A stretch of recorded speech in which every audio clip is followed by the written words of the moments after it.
যত কোটি টাকার অ্যামাউন্টের মালিক হোক না কেন, যত ক্ষমতাদারের মালিক হোক না কেন, মৃত্যু কিন্তু নিশ্চিত।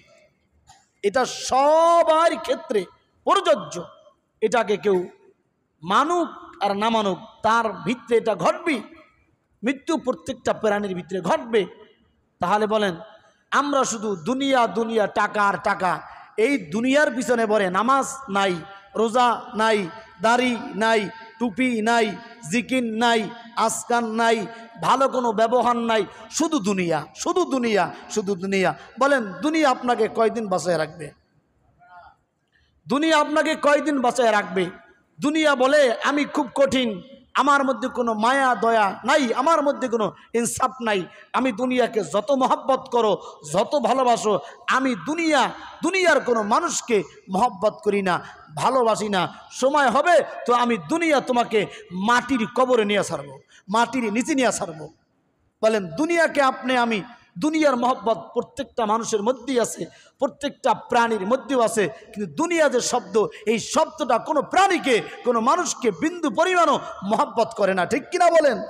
যদি দুনিয়া মহব্বত করত, মাত্র বিবাহ করছে, বাসর ঘরে ঢুকে যুবকের মৃত্যু হয়েছে, বিবাহ করতে যাইতেছে, রাস্তার মধ্যে মৃত্যু হয়েছে, বিদেশে রওনা করছে, মৃত্যু হয়ে গেছে, হাঁটতে বের হয়েছে, মৃত্যু হয়েছে, বাড়ির কাজ ধরছে, মৃত্যু হয়েছে, সাত ডালাই দিতেছে, মৃত্যু হয়েছে, কুরবানির জন্য গরু কিনতে গেছে, মৃত্যু হয়েছে, ঈদের নামাজ পড়তে মসজিদে ঢুকছে, মৃত্যু হয়েছে, ঈদের নামাজ পড়ে বের হয়েছে, মৃত্যু হয়েছে। এরকম ঘটনা আছে না নাই? কথা বলেন, আছে না নাই? তাহলে দুনিয়া যদি মহব্বতি করত, ঈদের নামাজ পড়তে আসার সময় মৃত্যু হতো না, বিদাত যাওয়ার সময় মৃত্যু হতো না, মাত্র সন্তান ভূমিষ্ঠ হয়েছে, মা দুনিয়া থেকে চলে গেছে, মাত্র বিল্ডিংয়ের কাজ ধরছে, মারা গেছে। তাহলে দুনিয়া যদি মহব্বত করতো, এত সুন্দর আশা ভরসা কোনোদিনও কোনো মানুষের নিরাশায় পরিণত হতো না, ঠিক কিনা? অথচ দুনিয়ার স্বপ্ন আমার ভিতরে, আপনার ভিতরে লালন আপনি আমি করতেছি। হ্যাঁ, বাড়ির মালিক হওয়া, গাড়ির মালিক হওয়া বৈধভাবে, এটা কোনো সময় সমস্যা নাই। হালাল টাকা দিয়ে আপনি গাড়ি করেন, বাড়ি করেন, সম্পত্তি করেন।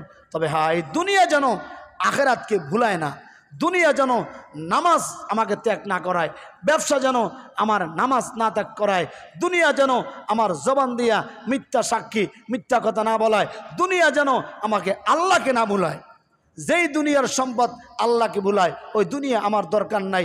যেই বাড়ি গাড়ি আমাকে আল্লাহ ভুলাই দেয়, ওই বাড়ি গাড়ি আমার দরকার নাই। হ্যাঁ, আমি যদি রিক্সা চালাইয়াও খাই, আমি যদি সাধারণ ঘরের মধ্যেও থাকি, কিন্তু আমার মধ্যে আল্লাহর ফিকির আছে, আল্লাহর জিকির আছে, আল্লাহর হুকুম আছে, এইটার জন্যই তো আল্লাহ বানিয়েছে। আল্লাহ বানাইছে কেন? দুনিয়া করার জন্য বানায় নেই, বানাইছে আখেরাত করার জন্য। কিন্তু আজকে আপনার আমার ভিতরে অধিকাংশ মানুষের ভিত্তি শুধু ধান্দা, দুনিয়া। আমি হুজুর, আমি ইমাম, আমি খতিব, আমারও বাড়ি থাকা দরকার, আমারও গাড়ি থাকা দরকার। প্রত্যেকটা মানুষ যদি এই চিন্তা করে, আখেরাত কে করবে? আখেরাত কে করবে? এত বড় মসজিদে নামাজ কে পড়বে? মাদ্রাসার ছাত্র কারা পড়বে?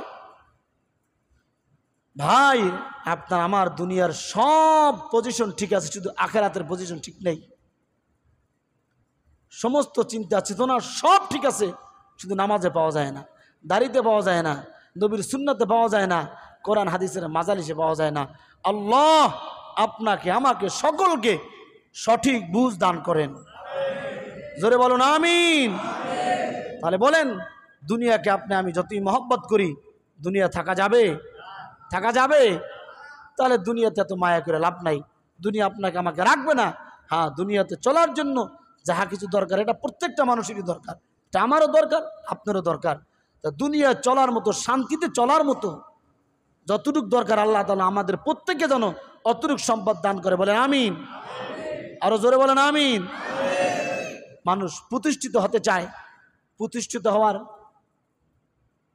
হওয়ার মাপ কি? যে 5টা 10টার মালিক, সেও প্রতিষ্ঠিত হতে চায়। যে মাত্র দিন আনে দিন খায়, সেও প্রতিষ্ঠিত হতে চায়।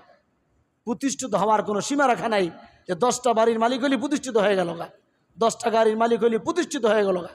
প্রতিষ্ঠিতের কোনো সীমা নাই। এটা দুনিয়ার মানুষের হায়াতের জিন্দেগিতে লোভ থাকবেই, প্রত্যেকটা মানুষের মধ্যে আছে, মৃত্যু পর্যন্ত থাকবে। তবে এই লোভ লালসা যেন আল্লাহকে না ভুলায়, নামাজ যেন আমরা ছেড়ে না দেই, আল্লাহর নবীর তরিকা যেন ছেড়ে না দেয়। আল্লাহ তাআলা আমাকে আপনাদের সকলকে সঠিক কথাগুলা বোঝার মানার তৌফিক দান করেন। আর জোরে বলেন আমিন। তাহলে আবু দারদা রাদিয়াল্লাহু তাআলা আনহুকে